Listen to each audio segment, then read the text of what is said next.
बिस्मिल्लाहिर्रहमानिर्रहीम। अस्सलाम वालेकुम नाज़रीन, आप यूट्यूब चैनल देख रहे हैं। मैं इमरान ख़ान हूँ। नाज़रीन, एक तो सबसे पहले आप सबका शुक्रिया अदा करना है। हमने एक बड़ी कामयाब टेलीथॉन की, लगभग 5 घंटे से ज़ायद वो जारी रही और उसमें पाकिस्तानियों ने दिल खोल कर इमदाद की है। जो पाकिस्तानी इस वक्त फ़्लड्स के अंदर मुतासिर हैं, जो सैलाब मुतासरीन हैं, उनके लिए। और आप आने वाले दिनों में देखेंगे इंशाअल्लाह कि ये इमदाद किस तरीके से पहुंचाई जाएगी सैलाब मुतासरीन के लिए। अभी ये सिलसिला जारी है और साथ साथ ये चीज़ें हम आपके साथ शेयर करते रहेंगे। अब एक बड़ी कैंपेन जो है वो हम इंशाअल्लाह करेंगे सैलाब मुतासरीन के लिए, क्योंकि जितनी ज़्यादा मदद करें उतनी कम है। हालात बहुत ख़राब हैं पाकिस्तान में, सैलाब बढ़ता चला जा रहा है। जो सूरत हाल मैं आपके साथ अभी शेयर करता हूँ, हमारी ये ज़िम्मेदारी भी है बहैसियत कौम और बहैसियत पाकिस्तानी के, जो पाकिस्तानी इस वक्त मुश्किल का शिकार है, जब हुकूमत काम नहीं कर पा रही और उनकी तवज्जो भी नहीं है उस तरफ, और वो टिकटॉक बनाने में और इस तरह की चीज़ों में मशगूल है। तो यहाँ पे पाकिस्तानियों की रिस्पॉन्सिबिलिटी ज़रूर है कि वो अपने हमवतनों का हाथ थामे मुसीबत की इस घड़ी में। एक हमारा बरतानिया के शहर लंदन में एक प्रोग्राम है। जुमे वाले दिन शाम को हम 5 बजे से लेकर 9 बजे तक सब लोग इकट्ठे होंगे फ़ंड रेजिंग के लिए। और ये रॉयल नवाब रेस्टोरेंट है बरतानिया में, लंदन में, जहाँ पे ये प्रोग्राम होगा। इसकी तफसीलात हम शेयर कर देंगे जल्दी। अब ज़रा आ जाएँ फ्लड्स की तरफ। मुल्तान में नाज़रीन रात के सूरत हाल बहुत ख़राब थी। इंतज़ामिया ने फ़ैसला किया कि शेर शाह जो बंद है उसको तोड़ दिया जाएगा, और उसकी वजह यह है कि मुल्तान का जो कंटोनमेंट का इलाका है, कैंट का, उसको बचाना और दीगर कुछ इलाके हैं उनको बचाने के लिए और एयरपोर्ट को बचाने के लिए ज़रूरी था कि जो शहर को या इन एरियाज़ को महफूज रखने के लिए जो बंद है शेर शाह का बंद, उसमें शगाफ डाला जाए। और फिर उसका बाद में ऐलान किए गए, जगह जगह पे ऐलानात हो रहे थे कि लोग महफूज मकामात पे मुंतकिल हो जाएं, फौरी तौर पे इनखला करें और ये जो एरिया है ये खाली कर दें और यहाँ से महफूज जगह पे चले जाएं। महफूज जगह कौन सी है? देखिए, ये तो इंतज़ामिया ने करना होता है ना। इससे पहले वो पहले से बंदोबस्त करती है महफूज मकामात का और शहरियों को बता देती है वक्त से पहले कि आप अपना कीमती सामान जो है उसे महफूज कर लें, और फिर अपनी हर चीज़ को लॉक करने के बाद आप महफूज मकामात पे मुंतकिल हो जाएं। और वो महफूज मकामात पहले से बताए जाते हैं कि फ़लाँ फ़लाँ एरिया के लोग फ़लाँ जगह पे जाएंगे, फ़लाँ एरिया के लोग फ़लाँ जगह पे जाएंगे, और जो लोग कहीं और जाना चाहते हैं अपने रिश्तेदारों के घरों में या ऐसे इलाकों में जो ऊँचे इलाके हैं और कदरे महफूज इलाके हैं, वहाँ पर चले जाएँ। लेकिन यहाँ पर ऐसी कोई मनसूबाबंदी नहीं है। ऐसा लगता है हुकूमत बिल्कुल नाबल्द है, या इन लोगों ने कभी हुकूमत की नहीं। मुस्लिम लीग नून के हर दौर में तकरीबन पाकिस्तान में सैलाब आया है, और इतने सैलाब आए हैं कि इनको अब तजुर्बा होना चाहिए, इनको पता होना चाहिए कि जब सैलाब आए तो क्या किया जाता है। लेकिन ऐसा लगता है जैसे कोई बच्चों की हुकूमत है और उन्हें बिल्कुल आइडिया नहीं है कि सैलाब जैसी सूरत हाल में किस तरीके से शहरियों को महफूज बनाना है। बस सिर्फ ऐलान कर देते हैं कि निकल जाओ, महफूज जगह पर चले जाओ। अब शहरी जिस जगह पे जा रहे हैं हो सकता है वो ज़्यादा गैर महफूज हो या वहाँ पे ज़्यादा बड़ा सैलाब आ जाए। जो बातें हमें उस टेलीथॉन में बताई हैं पाकिस्तानियों ने, जो लोग फ्लड एरिया से होकर आए या जो वहाँ पे मौजूद हैं, वो इंतहाई अफसोसनाक और गंभीर है। जंग का इलाका शोरकोट है, उधर बहुत बुरी सूरत हाल है। पीर महल के इलाके में, मुल्तान के मुज़ाफ़ात में बहुत बड़ी तबाही आई है। आमों के जो बड़े बड़े बागात हैं वो तबाह हो गए हैं। अलीपुर में करोड़ों की गंदम जो सरकारी गोदाम पे मौजूद थी वो तबाह हो गई है। लगातार तबाही हो रही है। 18 लाख एकड़ ज़मीन पर फसलें अब तक तबाह हो चुकी हैं, जो आदादो शुमार बताए जा रहे हैं। पाकिस्तान में बहुत बड़ी तबाही आई है और भारत में भी बहुत बड़ी तबाही आई। भारत में जिन इलाकों में सैलाब आया ना, इन इलाकों में भारत का 80% चावल पैदा होता है, और पाकिस्तान में जिन इलाकों में सैलाब आया, इन इलाकों में पाकिस्तान का लगभग 90% जो बासमती चावल है वो पैदा होता है। तो बासमती चावल की बहुत ज़्यादा प्राइस बढ़ने की तवक्को है और इंटरनेशनली इसको एक्सपोर्ट भी किया जाता है। तो अब जो चावल की फसल आ रही है, देखे ना, 1 महीना रह गया था। अभी ये सितंबर के आखिर में चावलों की कटाई का सीज़न था और ये फसल किसानों ने हासिल कर दी थी। सारी मेहनत का उनको फल मिलना था, लेकिन बदकिस्मती से इस सैलाब के बाद किसान अपनी इस फसल से महरूम हो गए हैं। सारी फसल डूबकर तबाह हो गई है। हालात बहुत ख़राब हैं। और इसमें जो अब तक की इतला है उसमें जलालपुर पीरवाला का इलाका जो है वो बहुत बुरी तरह मुतासर है, और जो स्पेशली जनूबी पंजाब के एरियाज़ हैं वहाँ पे जिस तरह के हालात हैं, वहाँ के लोग शिकवा कर रहे हैं कि हमारे बारे में बात नहीं की जा रही, हमारे बारे में बताया नहीं जा रहा कि हम कितनी बड़ी तबाही से दो चार हो रहे हैं। जो फलाई तंजीमें काम कर रही हैं, जो हमारे साथ कोऑर्डिनेशन में, राब्ते में हैं, वो उन सब ने अपने मेन जो दफातर हैं या जो मेन लोग उनके काम करने वाले हैं, उन सबको फौरी तौर पे जनूबी पंजाब में रिपोर्ट करने का कहा है कि फौरी तौर पे वहाँ जाएं और जाकर संभालें वहाँ के लोगों को और उनकी हिफाजत करें, उनको रेस्क्यू करें, उनको रिलीफ का काम करें, उनके खाने पीने का बंदोबस्त करें, क्योंकि वहाँ बहुत बड़ी तबाही आई है। इसके अलावा हुकूमत पाकिस्तान ने एक फ़ैसला किया नाज़रीन इस वक्त, अब ये फ़ैसला हुकूमत ने किया या उन्हें करना पड़ गया, ये फैसला किया कि सैलाब से मुतासरा इलाकों की बहाली के लिए इमदाद ना लेने का फ़ैसला किया है हुकूमत ने। यानी वफाकी हुकूमत ने फैसला किया कि सैलाब से मुतासरा इलाकों की तामीर नौ के लिए और उनकी बहाली के लिए बैरूनी इमदाद ना लेने का फ़ैसला कर लिया। और अब वो कह रहे हैं जी हम देख रहे हैं कि हमारे कितने नुकसानात हुए हैं और इसका अंदाज़ा किया जा रहा है, अपने वसाइल से हम तामीर नौ करेंगे और इसके लिए बैरूनी इमदाद नहीं ली जाएगी। देखिए, ये आपने कहानी सुनी होगी जिसमें एक लुमड़ी थी। लुमड़ी को अंगूर का एक गुच्छा नज़र आता है, बड़ा मीठा, और दिखने में ऐसा लगता है कि पका हुआ है, बहुत अच्छा है। तो लुमड़ी एक छलांग मारती है उसे पकड़ने के लिए, वो नहीं पकड़ा जाता, फिर मारती है, फिर नहीं पकड़ा जाता। लोमड़ी काफ़ी देर कोशिश करती है उस गुच्छे को तोड़ ले, किसी तरह उसमें से कुछ अंगूर खा ले। जब वो गुच्छा नहीं तोड़ पाती, उसे नहीं खा पाती, तो फिर वो वहाँ से चल देती है और जाते हुए वो गुच्छे को मुड़ कर देखती है और कहती है कि अंगूर खट्टे हैं, कि मुझे नहीं मिले ना तो खट्टे ही हैं। ज़हन बना लिया उसने। तो पाकिस्तान को अब इस बात का आइडिया है कि बैरूनी इमदाद बहुत मुश्किल है इस मरतबा। रीज़न ये है कि 2022 के सैलाब में जब काफ़ी तबाही आई तो पाकिस्तान ने 11 अरब डॉलर्स प्लज हुए थे पाकिस्तान के। ये वादा किया गया था मुमालिक की जानिब से कि 11 अरब डॉलर्स पाकिस्तान को दिए जाएंगे, लेकिन उसके लिए पाकिस्तान को मंसूबे देने थे, उसके लिए पाकिस्तान को बताना था कि ये चीज़ें हम बना रहे हैं और ये बन रही हैं, इसके लिए आप पैसे जारी करें। पाकिस्तान की हुकूमत नालायक, नकम्मी, नकट्टू, टके का काम उन्होंने नहीं किया। हुकूमत की और इस्टेब्लिशमेंट की सारी तवज्जो सैलाब मुतासरीन की बजाय पाकिस्तान तहरीक इंसाफ को ठोकने पर थी, 2024 का इलेक्शन चोरी करने पे थी, इमरान खान को जेल में डालने पर थी। लिहाजा सैलाब मुतासरीन को सारे भूल गए और वो प्रोजेक्ट भी सारे भूल गए। अब ये किस मुंह से जाके लोगों से इमदाद मांगे? तो इमदाद मांग तो सकते हैं लेकिन मिलनी नहीं है, तो फिर अंगूर खट्टे हैं, लिहाजा इमदाद लेने की बजाय खुद ही बनाएंगे। खुद कैसे बनाएंगे? एहसन इकबाल अपने मुंह से कह रहे हैं कि पाकिस्तान 30 साल पीछे चला गया है और ये एक बहाना है। अब ये सारा मलबा सैलाब के ऊपर डाल देंगे, हर मरतबा ये अपने किए कराए का मलबा किसी और के ऊपर डाल के साइड पे हो जाते हैं। पहले नाज़रीन इमरान खान साहब का स्टेटमेंट सुन लें जो उन्होंने जेल में कल अपनी बहन से मुलाकात के वक्त दिया। इंपॉर्टेंट है उनका पैगाम आप तक पहुँचाना, क्योंकि यही एक पैगाम पहुँचाने की सज़ा अलीमा खान भी काट रही हैं, उनकी फैमिली भी काट रही है, हम जो जर्नलिस्ट हैं हम लोग भी काट रहे हैं, जो लोग इमरान खान साहब का पैगाम अभी तक पहुँचा देते हैं। वरना पाकिस्तान का मीडिया तो ना ही दिखाता है ना सुनाता है।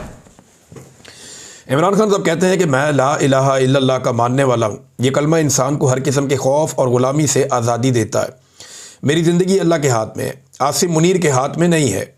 हमारा ईमान ही हमारी हकीकी आज़ादी का ज़ामिन है, क्योंकि ये कलमा इंसान को खौफ की ज़ंजीरें तोड़ने की क़ुव्वत फ़राहम करता है। मुझे तोड़ने की कोशिश में मुझे मुसलसल कैद तन्हाई में रखा जा रहा है। 1 साल से मेरे ज़ाती डॉक्टर को मुआयने की इजाज़त नहीं दी गई। कई हफ्ते तक अखबारात और टीवी बंद कर दिए जाते हैं। फैमिली मेम्बरान और वकला तक को मिलने से रोका जाता है। 1.5 साल से सियासी रफ़क़ा से मुलाकात नहीं होने दी गई। आसिम मुनीर के लिए मेरा पैगाम है कि मुझ पर दबाव बढ़ाने के लिए चाहे मेरे ख़ानदान में से जिस मर्ज़ी को कैद में डाल दो, मैं ना झुकूँगा ना इस जुल्म को कबूल करूँगा। मैं अपनी हकीकी आज़ादी की जद्दोजहद हर हाल में जारी रखूँगा। आसिम मुनीर अफ़गानिस्तान की मौजूदा हुकूमत की मुखालिफ लॉबी को खुश करने की कोशिश में कम अकली का मुज़ाहरा करते हुए हमारे दौर में ख़ित्ते में कायम होने वाले अमन को तबाह कर रहा है। जहां हमारे बेहतरीन ताल्लुकात होने चाहिए वहां जानबूझकर हालात ख़राब किए जा रहे हैं।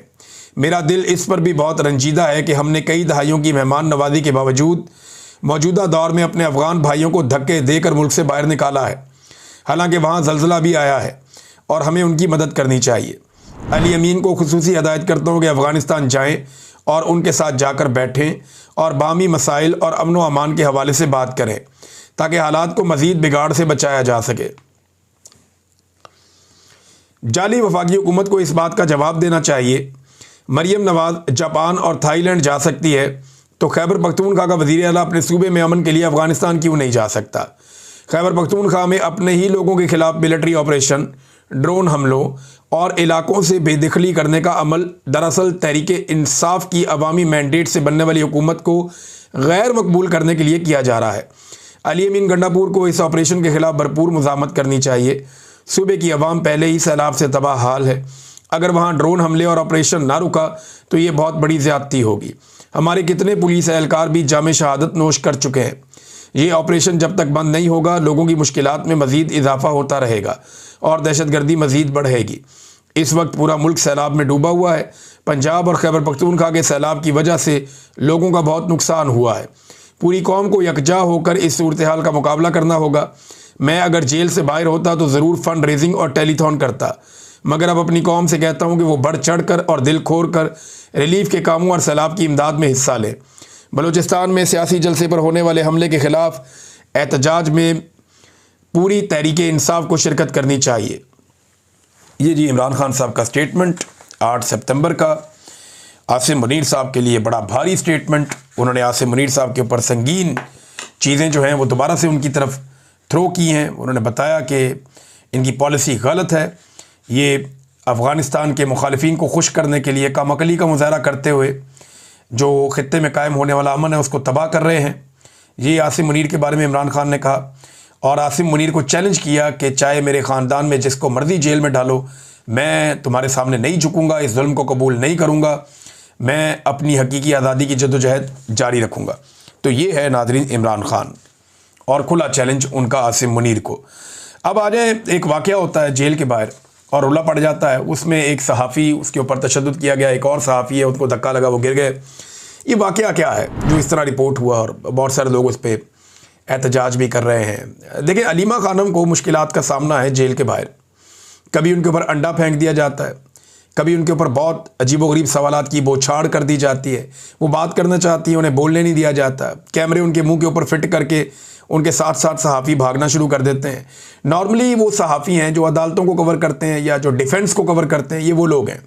और इनके बारे में ये तासुर आम है कि ये जो सहाफ़ी है इनके ताल्लुकात पीटीआई के साथ अच्छे नहीं और बाकी पॉलिटिकल पार्टीज़ के साथ बहुत अच्छे हैं। और ऐसा दिखाई देता है, या वहाँ मौजूद सोशल मीडिया के लोग भी ये बताते हैं कि ये जो जर्नलिस्ट हैं ये शायद बायस्ड हैं और ये एक प्लानिंग के तहत पाकिस्तान तहरीक इंसाफ की जो क़यादत है उसे निशाना बनाते हैं। अब अलीमा खान तो पीटीआई का ताल्लुक नहीं है, वो ना क़यादत है पीटीआई की, लेकिन इमरान खान की बहन है। अब मरे हुए को क्या मारना। देखिए, सवाल ये पैदा होता है कि क्या जिस नौइयत के सवालात इमरान खान से किए जा रहे हैं या जिस नौइयत के सवालात इमरान खान की बहनों से किए जा रहे हैं, ऐसे सवालात कोई मरीम नवाज़ से, बिलावल से कर सकता है? तो साफ जवाब है कि नहीं। क्या ऐसे सवालात नवाज़ शरीफ और जरदारी से हो सकते हैं? तो साफ जवाब है कि नहीं। फजल रहमान से हो सकते हैं? तो साफ जवाब है कि नहीं। ये एक तरह की हरासमेंट है जो की जा रही है अडियाला जेल के बाहर, और ऐसा लगता है कि प्लानिंग के साथ हो रही है, क्योंकि ज़ुबैर अली खान साहब ने एक दिन पहले पूरी कहानी सुना दी थी कि कल के दिन ये होगा, और फिर हमने देखा वो हुआ भी। लेकिन पाकिस्तान तहरीक इंसाफ को तहम्मुल का मुजाहरा करना चाहिए था। तशद्दुद जो है या धक्का पेल जो है वो किसी चीज़ का जवाब नहीं होता। मेरे ख्याल में अगर कोई भी अपने आप को एक्सपोज करता है तो आपको ज़ुबान से और तरीके से उसका जवाब देना चाहिए, लॉजिक के साथ, और आपको वापस उसे एक्सपोज करना चाहिए, बजाय इसके कि अटैक करना या उसको धक्का देना या कोई ऐसी चीज़ करना। ये नामुनासिब है। लेकिन दूसरी जानिब से भी बहुत ही अजीब काम हुआ। FIR करवा दी कि जनाब असले के तौर पे ये किया गया, असला लेकर आए और ये वो, और सारा झूठ का पलंदा अजीबोगरीब FIR काट दी गई।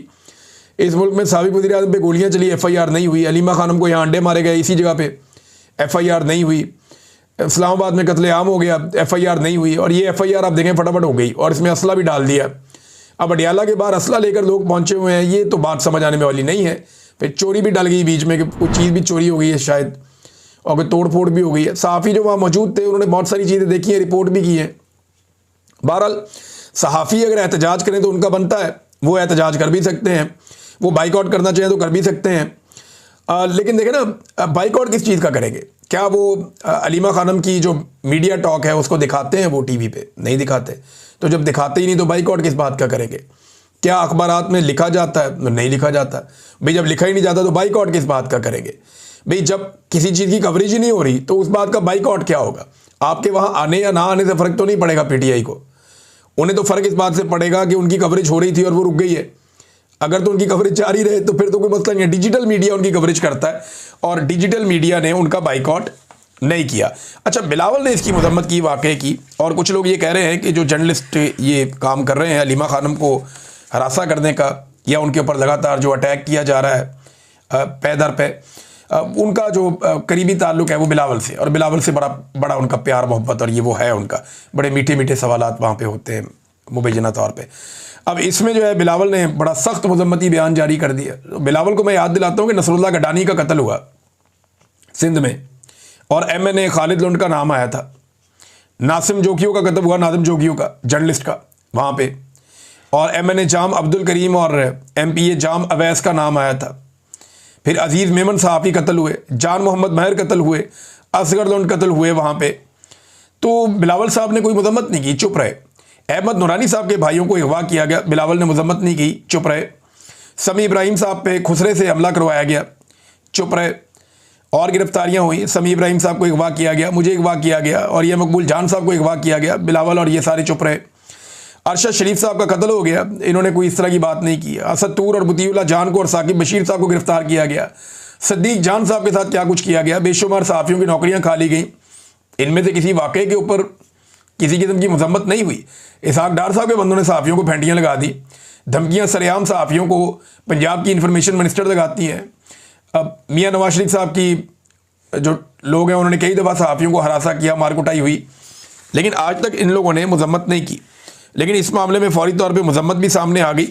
ये ऐसा लगता है कि एक फिक्स्ड मैच है और ये जानबूझकर खेला जाता है ताकि हलीमा खानम को दबाया जा सके, क्योंकि हलीमा खानम इमरान खान साहब का वो पैगाम बाहर लेकर आती हैं जो आसिम मुनीर साहब के बारे में होता है। जनरल आसिम मुनीर के बारे में अगर कोई बात करता है जेल के बाहर आकर तो वो सिर्फ हलीमा खानम है। वो इमरान खान से मिलती हैं, जो इमरान खान जनरल आसिम मुनीर के बारे में कहते हैं वो बाहर आकर हलीमा खानम बता देती हैं। तो इसलिए ऐसा लगता है कि हलीमा खानम को टारगेट किया है। उनके बेटे को भी गिरफ्तार कर लिए, कभी उनके घर के ऊपर अटैक कर दिया, कभी उनके ऊपर अंडा फेंक दिया, कभी उनसे सवालात ऐसे हुए। यानी अभी यहाँ पे जर्नलिस्ट जो है वो बता रहे थे कि जिस किस्म की बातें पूछी गई इमरान खान साहब से और हलीमा खानम से, तो वो बड़ी बदतमीज़ी वाली बातें हैं। यानी ये तक इमरान खान साहब को शर्म दिलाने का और इस किस्म की चीज़ें जो है वो जेल में की गई और ऐसी बातें की गई। तो सहाफ़ियों ने बड़े बिलो द बेल्ट जाके हलीमा खान से और जो है वो इमरान खान साहब से सवालात किए हैं। तो सवालात तो करने चाहिए, सहाफ़ियों का हक़ है, जितने मर्जी सवाल करें, एक के बाद एक सवाल करें, लेकिन एक डेकोरम होता है प्रेस कॉन्फ्रेंस का कि आप सबसे पहले जो प्रेस कॉन्फ्रेंस करने आया वो अपनी बात करता है, जब वो बात ख़त्म करता है फिर आप सवालात करते हैं। तो ये नहीं होता कि वो जैसे ही आए तो वैसे ही आप सवालात की बौछार कर दें। हाँ, अगर आपने मजम्मत करनी है, बाइकआउट करनी है, तो आप बाइकआउट करके जा सकते हैं। वहाँ पे आप कह दें जी कि हम बाइकआउट कर रहे हैं, हम बात करना ही नहीं चाहते। हमने बहुत दफ़ा एहतजाज किया है, मैंने ज़ाती तौर पे बहुत सारे एहतजाज किए हैं, प्रेस कॉन्फ्रेंस का बाइकआउट भी किया है, एहतजाज के और तरीके भी अपनाए हैं, लेकिन ये तरीक़ाकार मुझे लगा नामुनासिब है। अब पहले वो बात कर लें फिर आप उनके साथ बात करें, और अगर आपने नई कवरेज करनी तो आप पहले ही बाइकआउट कर दें। अब वैसे भी बाइकआउट करने का फ़ायदा क्या है, टीवी पे तो आप दिखा नहीं सकते इन लोगों को, इनकी बात आप सुनवा नहीं सकते, तो उनको बाइकआउट से फ़र्क ही कोई नहीं पड़ता, उनका तो वैसे ही एक कंटिन्यूस बाइकआउट चल रहा है। ये एक जो पैगाम है वो आलिया हमजा साहिबा ने भी जारी किया है। आलिया हमजा साहिबा का जो पैगाम है अडयाला जेल आने वाले पाकिस्तान तहरीक इंसाफ के कारकुनों और रहनुमाओं के लिए, वो ये कहती हैं कि कल अडयाला के बाहर या आज के दिन में अडयाला के बाहर जमा होने वाले तमाम साथियों से दरख्वास्त है कि मुकम्मल तौर पर पुरअमन रहें। पाकिस्तान तहरीक इंसाफ हमेशा पुरअमन जदोजहद पर यकीन रखती है और हमारे वज़ीर आज़म इमरान खान ने कभी भी शरपसंदी या फसाद की सियासत की ना इसके कायल हैं। हम वज़ीर आज़म इमरान खान के सफाई और कारकुन हैं, लिहाजा पुरअमन तौर पर इज़हार यकजहती के लिए अडयाला के बाहर मौजूद हैं। अगर कोई ऐसा शख्स दिखाई दे जो जानबूझकर माहौल ख़राब करने की कोशिश कर रहा है तो उसकी वीडियो बनाएं और इस हरकत को फौरी तौर पर रोकने की कोशिश करें। याद रखें, आपकी हर हरकत वज़ीर आज़म इमरान खान के विजन और PTI के तशख़्ख़ुस की नुमाइंदगी करती है। हमारा पैगाम सिर्फ अमन, सब्र और नज़्म व ज़ब्त है। ये जनाब उन्होंने पैगाम दिया ताकि अमन कायम रह सके, लेकिन मेरे ख्याल में एक के बाद एक शरारत होगी और ये सिलसिला चलता रहेगा। पाकिस्तान तहरीक इंसाफ को इसे बड़े दिल के साथ और टेक्निकली हैंडल करना पड़ेगा इस मामले को। अगर वो जज्बात से काम लेंगे तो फिर जो है वो उनके खिलाफ प्रोपेगेंडा करने में या उनके खिलाफ रोला डालने में आसानी रहेगी। दोनों तरफ से ज़ोर तो पूरा लग रहा है और ख़ास तौर पे एस्टेब्लिशमेंट और हुकूमत दोनों तरफ से ज़ोर लगा रहे हैं। अब नाज़रीन एक और ख़बर है खैबर पख्तूनख्वा हुकूमत ने एक कारनामा किया है। इमरान खान साहब क्योंकि बार बार कहते हैं कि ऑपरेशन रोका जाए, ऑपरेशन रुकवाया जाए, तो खैबर पख्तूनख्वा हुकूमत ने एक अजीबोगरीब मजाक कर दिया। अब देखें ना, इनकी वहाँ पे अक्सरियत है, तो इन्होंने एक करारदाद पेश की असम्बली में और वो पास कर ली। और करारदाद ये थी कि जो action in aid of civil power, ये फ़ौज को जो खुसूसी इख्तियारात मिले हैं खैबर पख्तूनख्वा में, उसके ख़िलाफ़ एक करारदाद उसके ख़ात्मे के लिए मुतफ़िक़ा तौर पे मंजूर कर दी। भाई करारदाद क्यों मंजूर करनी है? ये एक्ट ही ख़त्म करो, कानूनी ख़त्म करो। करारदाद से आपको क्या फ़र्क पड़ता है? मामला ही ख़त्म करें, आपके पास इख्तियार है, वहाँ पे आपकी हुकूमत है। दूसरा, खैबर पख्तूनख्वा की हुकूमत ने इस मामले में सुप्रीम कोर्ट से स्टे लिया हुआ है। आप जाएं सुप्रीम कोर्ट में, अपने जो एडवोकेट जनरल को भेजें और जो स्टे आपने सुप्रीम कोर्ट में लिया हुआ है वो वापस ले लें। ऑटोमेटिकली ये मामला ख़त्म हो जाएगा, क्योंकि अदालती फ़ैसले के मुताबिक तो अदालत पहले ही कह चुकी है कि ये ज़्यादती है, ये नहीं चल सकता। तो जो फ़ौज के खुसूसी इख्तियारात हैं खैबर पख्तूनख्वा में, उसके ख़िलाफ़ करारदाद पेश करने की ज़रूरत नहीं है। अमली तौर पे आप अदालत में जो आपका स्टे है वो आप वापस ले लें, वो फ़ौज के खुसूसी इख्तियारात वहाँ पे ख़त्म हो जाएंगे। और फिर जो वो ऑपरेशन वहाँ पे कर रहे हैं, उसके लिए उन्हें जो वो ऑपरेशन करेंगे वो फिर कानून के ऑर्बिट से बाहर जाकर होगा, उसके अंदर नहीं होगा। तो खैबर पख्तूनख्वा की हुकूमत अली अमीन गंडापुर समेत जो है वो लोगों को, मुझे लगता है कि ट्रक की बत्ती के पीछे लगा देते हैं। इमरान खान साहब कहते हैं वो कोई ना कोई ऐसा एक्ट करके दिखा देते हैं, जैसे कहते हैं गोंगलुओं से मट्टी झाड़ना। एक्चुअली अगर वो ये करना चाहते हैं तो इसको करने का बहुत आसान तरीका है, जो मैंने आपको अभी बताया। अब तक के लिए इतना ही। अपना ख्याल रखिएगा, अपने चैनल का भी। अल्लाह हाफ़िज़।